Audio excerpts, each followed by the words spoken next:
Un cordial saludo, mi nombre es Angie Vanessa Villafra Hernández y el día de hoy me presento con la doctora Caterine Luna Arce.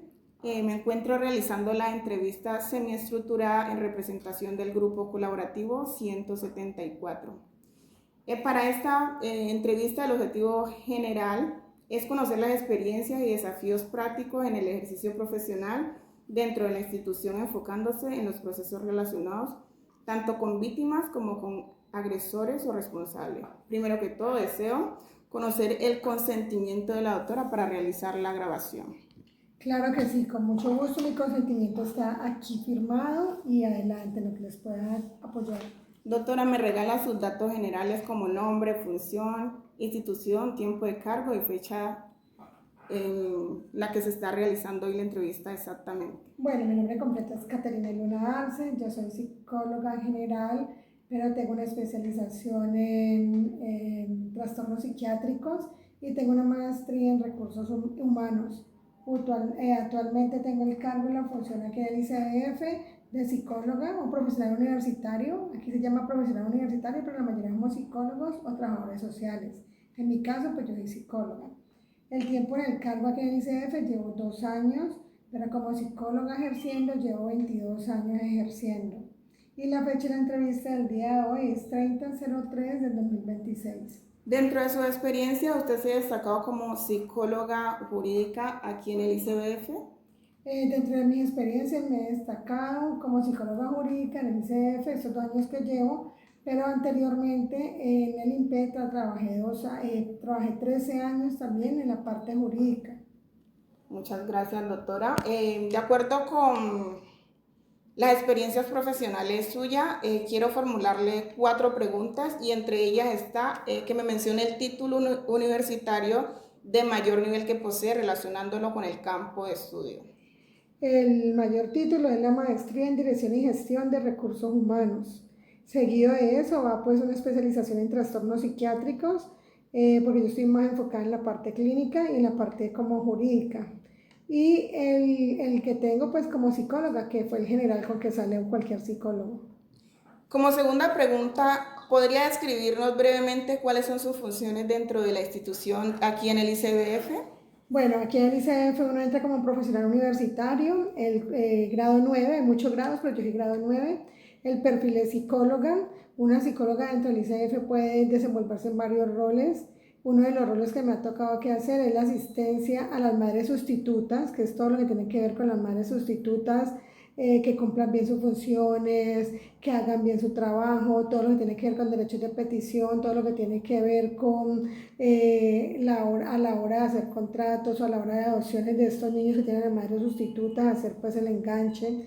También he estado en la parte de entrevistas psicosociales a familias, padre, madre o niños que están pidiendo la pérdida de la patria potestad de otro padre, porque aquí se llevan demandas de privación de patria potestad y el defensor de familia ayuda, apoya a realizar esta demanda, pero siempre se apoya en el equipo psicosocial y uno como psicóloga ayuda a hacer esas entrevistas a la familia para saber en qué está fallando, si realmente se requiere que le quiten la patria potestad a un padre.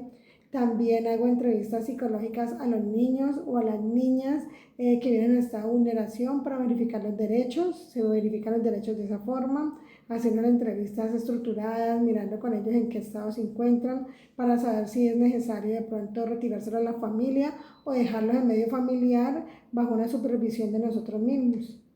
Muchas gracias, doctora. Con lo que me ha respuesto, se nota que tiene un alto grado en experiencia, de acuerdo con el perfil profesional tanto clínico como en abordaje de peritaje y procesos jurídicos. Muchas gracias. Como tercera pregunta, ¿cuáles han sido los principales desafíos que ha enfrentado en su ejercicio profesional al tratar con víctimas y agresores? Bueno, cuando inicié aquí en el ICF, pues la verdad no encontré desafíos como tal, porque como le decía anteriormente, yo venía a trabajar en cárceles, yo trabajé con el INPE 13 años, que es trabajar en cárceles, y trabajé en cárceles de Valle, Cauca y Nariño, entonces ya estaba acostumbrada pues como a este tipo de agresores. Pero al ingresar aquí al ICBF no me encuentro tanto con el agresor, sino con la víctima. Y las víctimas aquí en el ICBF son niños. Entonces no lo vi como un desafío, sino que lo vi como que, algo que me retó. Yo dije, pucha, yo trabajaba con los agresores y ahorita vengo a encontrarme con los niños que son víctimas, entonces eso me movió muchísimo, muchísimo, hasta la ética profesional me la movió porque pues uno está acostumbrado con los agresores y hasta muchas oportunidades les da la razón, pero cuando ya entro a mirar aquí con los niños que son los que son vulnerados, los agredidos y todo, pues eso sí me hizo reflexionar mucho sobre la vida y mirar que no todos los niños, o sea, los niños son los que son agredidos, pero no todos los defensores pues son buenos como se dicen que son. Muchas gracias, doctora. Se nota un buen abordaje también en este caso de trabajo con agresores y con las víctimas, que debe ser algo como muy cuestionable de vivir una experiencia a pasar a la otra, ¿no? Debe ser, a mí me parece que es como, digamos, de yo ser la víctima a trabajar con el victimario, puede ser. Sí, sí, es complicado, es bien complejo, porque yo no trabajar con hombres, casi siempre trabajé con hombres en las cárceles y todo, y llegar a un contexto donde son niños y los niños son vulnerados, entonces uno dice, ay, por Dios, ¿qué es esto? Entonces, de un extremo a otro, la ética del psicólogo queda ahí como bailando y uno tiene que sentarse y reflexionar y pensar bien y colocarse como los pantalones bien puestos y decir, ahora sí voy a trabajar con las víctimas o por las víctimas. Y dentro del ejercicio ético, de acuerdo con el COLSIT, ¿cómo usted mira ese abordaje de pasar a víctimas, de pasar a agresores a víctimas? Pues para poder hacer ese cambio y para poder comenzar a trabajar así con las víctimas, más que todo que son niños agredidos, me tocó primero que todo hacer una revisión interna mía, o sea, trabajar desde la parte interna como psicóloga y ya comenzar a exteriorizar lo que yo tengo por dentro y comenzar a trabajar con los niños que son agredidos o vulnerados en sus derechos, porque realmente son dos contextos totalmente diferentes y son muy fuertes y pasar de adultos a niños también es muy fuerte. Para mí fue supremamente difícil las primeras entrevistas porque obviamente son niños y uno viene a trabajar con adultos y es difícil como entrar a hablar con ellos, como manejar el contexto de ellos y todo, pero pues hoy ya con los días y con la práctica pues se va aprendiendo. Muchas gracias, doctora. Como cuarta pregunta, ¿de qué manera ha evolucionado su rol dentro de la institución a lo largo de los años? Pues aquí en la institución, en ICBF, ¿cómo ha evolucionado? Pues yo diría que a un 100% evolucionado. Comencé trabajando con los niños vulnerados, comencé a mirar sus contextos familiares, sus contextos sociales y siento que he evolucionado mucho, no tanto en la parte de la vulneración de los derechos ni víctimas, ni viéndolo como víctimas como tal, sino también mirando todo su contexto, su entorno. Porque no muchos suelen, uno los suele llamar víctimas, pero hasta qué punto son víctimas en el contexto en que se desenvuelven o en toda la parte, en todo el entorno que le proporciona el mundo a ellos. O sea, no tanto ellos son víctimas, son el resultado, las consecuencias de un contexto social muy fuerte como se maneja aquí en Cali. Claro. Doctora, no sé si se encuentre lista para una segunda sesión en esta entrevista, si no hacemos una pausa mientras tanto. Bueno, y dando continuidad a esta entrevista, pasamos a la sesión 2. Esta sesión 2 está basada en procesos directamente con las víctimas y quiero formularle la primera pregunta a la doctora. ¿Cuáles son los procedimientos establecidos en su institución para brindar atención a las víctimas del delito? Inicialmente pues hago una corrección ahí, no hay víctimas como tal del delito, sino que llegan niños vulnerados de sus derechos, ¿cierto? Cuando llegan víctimas del delito pues estamos hablando como de otro espacio, otro tema, entonces llegan niños vulnerados de los derechos. Cuando ingresan los niños con vulneración de derechos, lo primero que hacen es una verificación de derechos, la cual consiste en una entrevista estructurada de un psicosocial, de un psicólogo y una trabajadora social, que es el equipo psicosocial. Después de cierta entrevista lo pasan a una nutricionista que mira la parte biológica y luego en el defensor de familia, que es la parte jurídica que define la situación de vulneración de derechos de este niño o de estos niños para saber si lo va a retirar o lo va a dejar en medio familiar. Esa decisión ya la toma el defensor de familia teniendo en cuenta todas las entrevistas y todas las evaluaciones que hemos realizado el equipo biopsicosocial. Bio porque está la nutricionista y psicosocial, porque está la trabajadora social y la psicóloga. Entonces ya la última palabra la define pues el defensor de familia. pero también en el contexto de las madres comunitarias o las madres sustitutas, cuando se vulnera un derecho, dicen no, le pegaron a un niño o algo, uno como psicólogo debe acudir al sitio donde está la queja, observar, mirar su contexto social, mirar las casas, mirar la madre sustituta, mirar la familia, el hogar, y por último se le hace una entrevista al menor para saber qué fue lo que pasó realmente con el menor.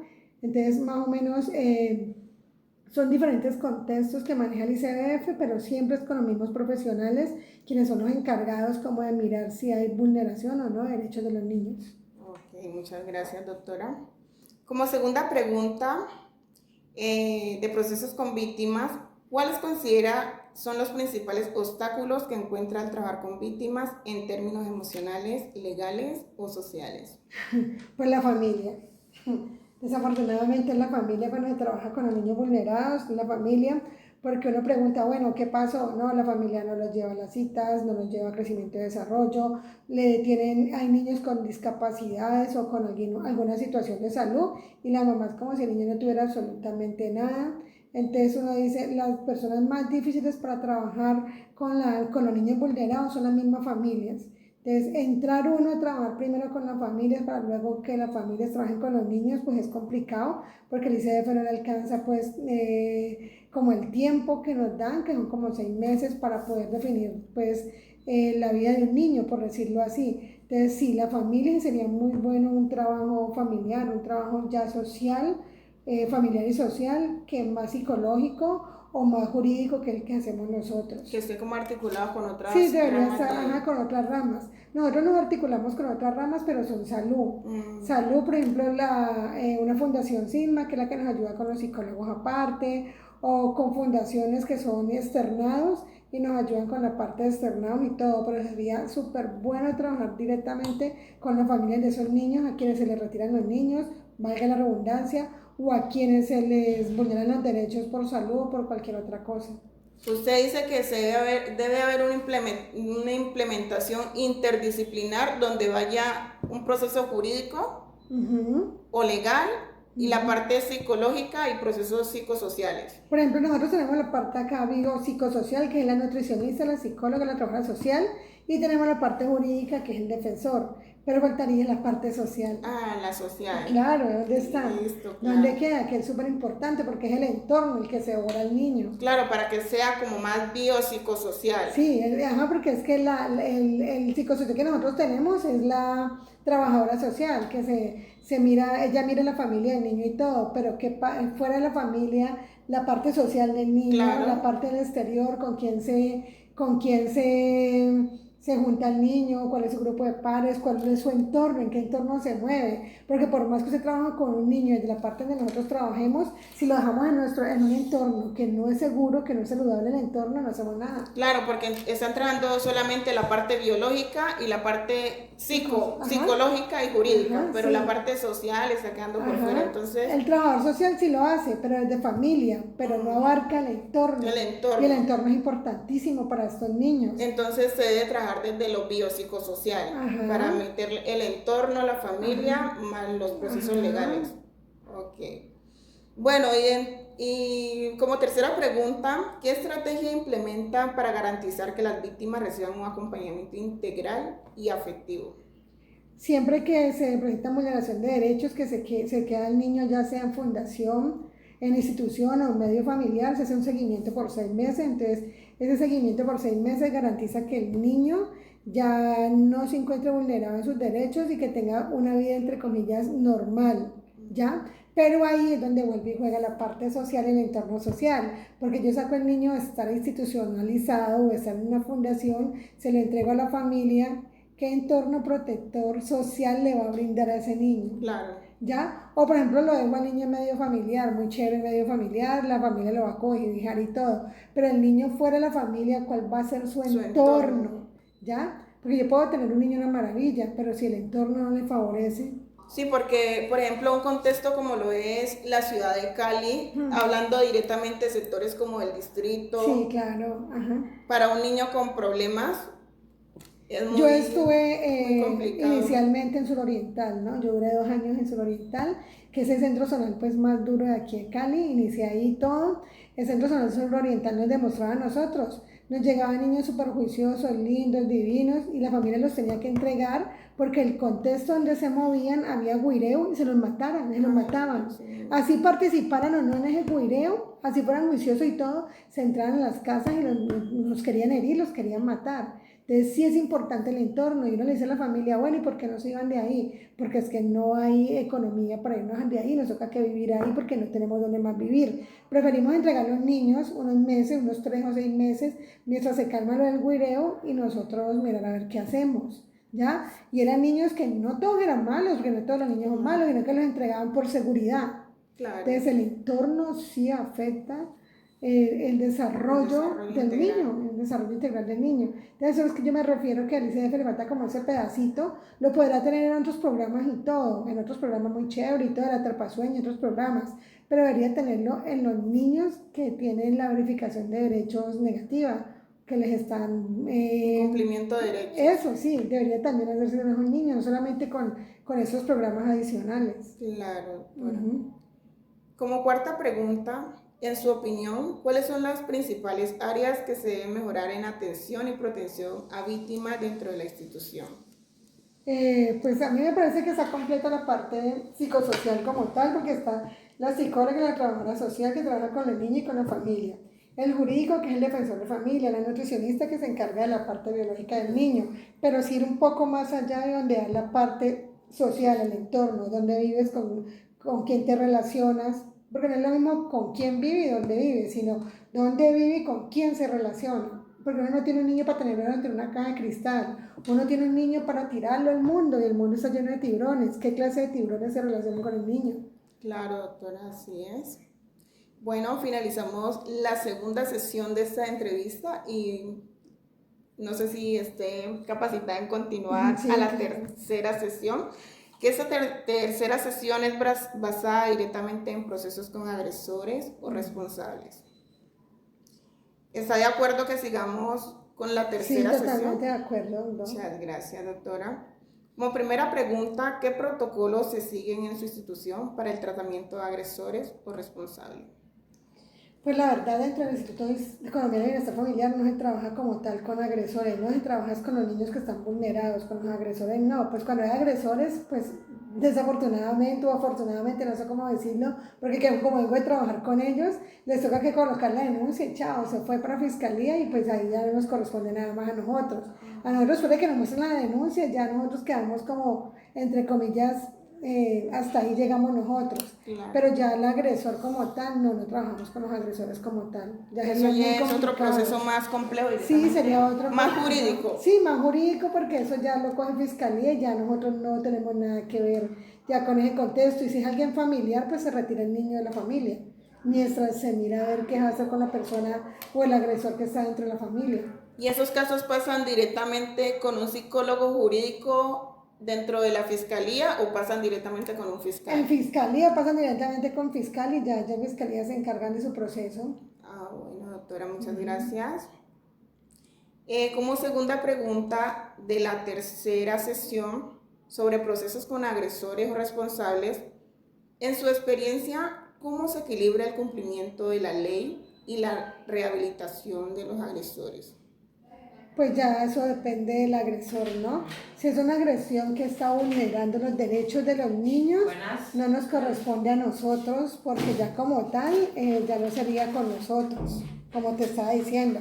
Pero es un agresor que entra al establecimiento de reclusión o al INPE, ya se le corresponde al INPE y ya entra un proceso de rehabilitación, y cuando entra un proceso de rehabilitación como tal, entonces ya le hacen un proceso para mirar si tiene rehabilitación y de qué forma se le haría, psicosocial, biológico, ¿ya? Claro que hay agresores que no tienen rehabilitación, como los violadores, o el abuso carnal violento, o todo lo que tenga que ver con abuso sexual. Muchas gracias, doctora.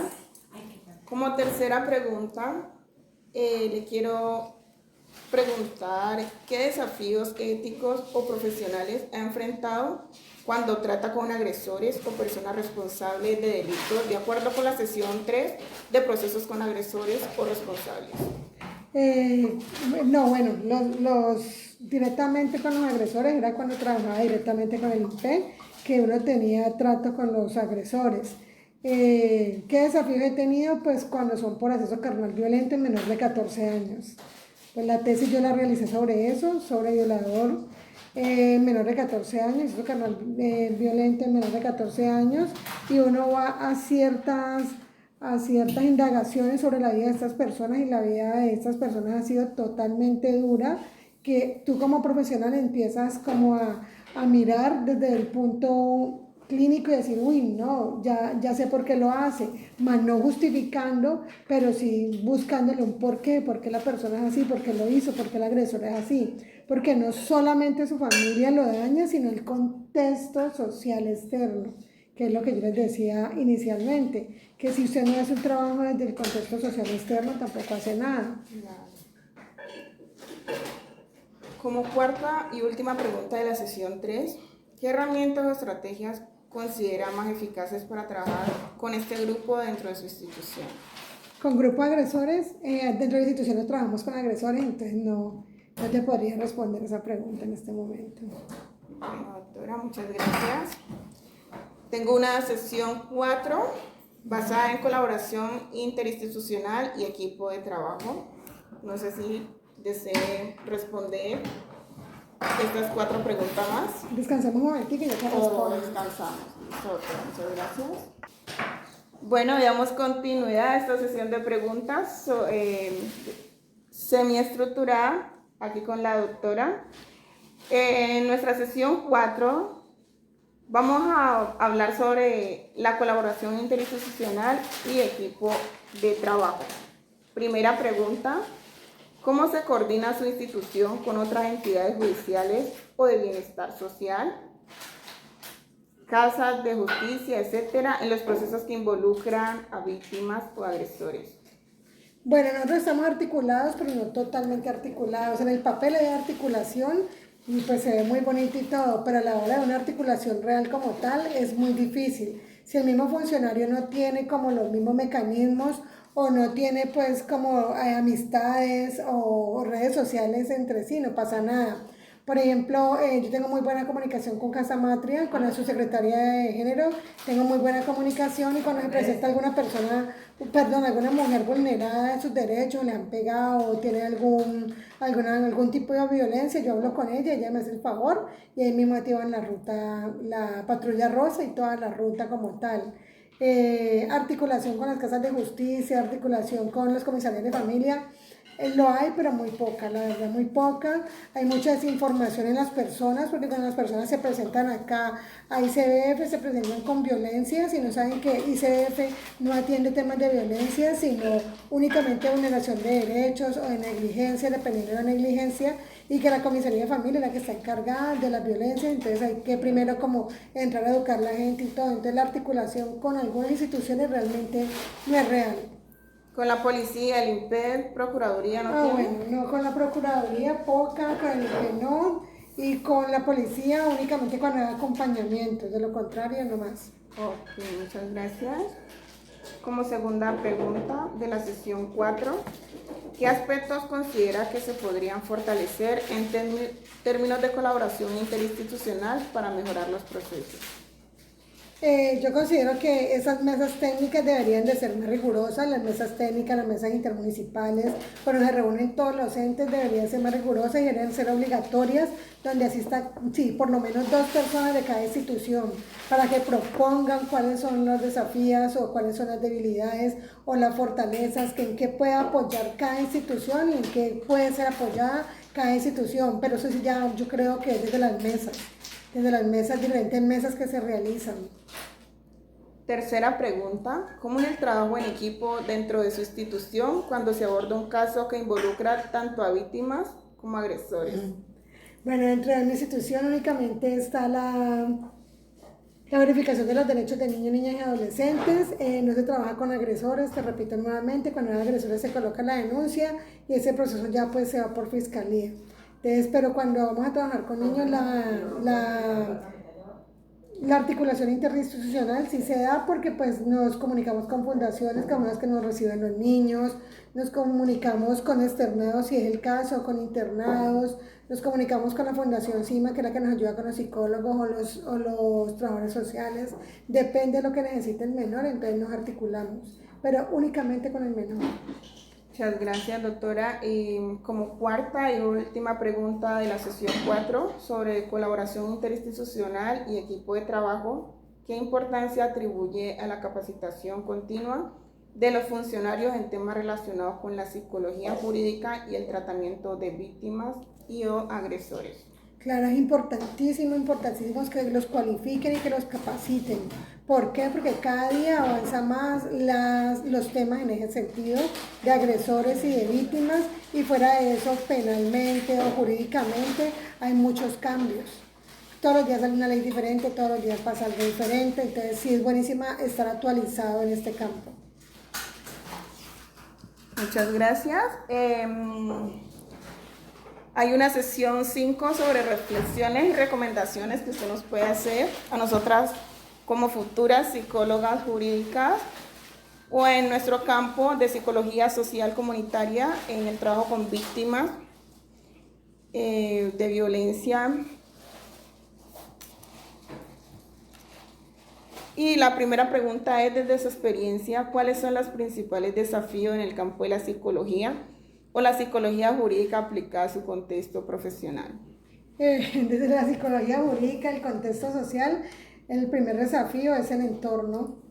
El entorno, porque cuando ya les llega la parte de la psicología jurídica, viene de afuera hacia adentro de la institución. Todo lo que ocurre con el ser humano ocurre en el medio familiar o en el medio social. Cuando ya llega para ser tratado con un psicólogo jurídico, una psicóloga jurídica, ya llega la situación, el caso ya realizado, el hecho, ¿ya? Entonces un desafío es ese, que la verdad más psicólogos o más trabajadores sociales o más equipo psicosocial a la calle, y que haya más prevención y más promoción antes de que ocurran los hechos. O sea, un abordaje de estrategias que se basen directamente en la verificación de lo social, claro, de los entornos externos del menor. Claro, porque es que todo depende del entorno externo. Obviamente la familia es el pilar del ser humano como tal, y sí, lo apruebo, la familia es el pilar del ser humano, pero cuando usted se mueve en la familia, usted nunca se va a quedar en esa burbuja de la familia. El ser humano se mueve en el entorno social.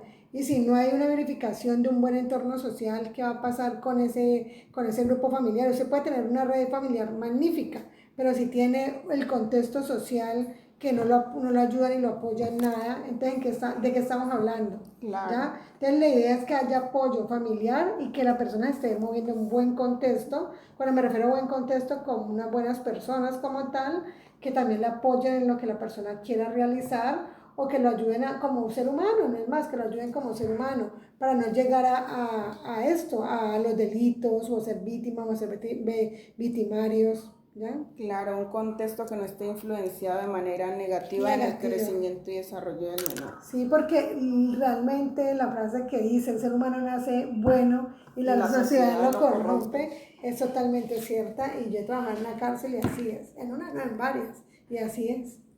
Porque la familia puede ser muy buena, muy bonita y muy de todo, pero si no hay apoyo social no pasa nada. Como segunda pregunta, desde la psicología jurídica, ¿qué mejora recomendaría para fortalecer la eficacia de los procesos judiciales relacionados con víctimas y agresores en su institución? Desde los procesos judiciales, ahí sí me corcha, no sé, porque la parte judicial la manejan aquí los defensores de familia, y sería hablar con un defensor de familia a ver qué estrategias tiene él para cambiar las que siempre se han llevado a cabo, porque ellos tienen estandarizado como el proceso y es lo que hacen durante el proceso y ya.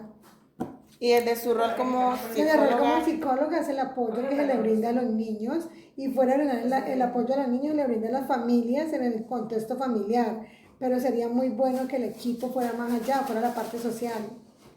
En dónde está ubicada la familia, con quién se desenvuelve la familia, como todas las redes sociales, ¿verdad?